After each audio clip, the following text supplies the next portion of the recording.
Coastal Hire presents your DIY tip of the week. No need for a light bulb moment when you've got the right DIY tips. Here's how you change a light bulb. You will need a replacement light bulb and probably a ladder. First, make sure the power is turned off and the bulb has cooled down. Use a ladder to reach the light fitting if on the ceiling.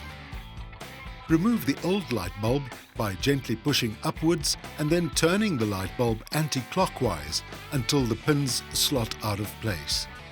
If it is a screw fitting, twist the bulb anti-clockwise until loose. Replace the light bulb by gently pushing upwards and then turning the light bulb clockwise until the pins slip into place. If it is a screw fitting, twist the bulb clockwise until tight. Dispose of the old light bulb by placing it into the packaging of the new light bulb. Power to you! You've done it! Your DIY tip of the week was brought to you by Coastal Hire.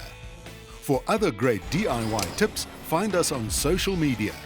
And for all your equipment hire needs, visit coastalhire.co.za or visit your nearest Coastal Hire store.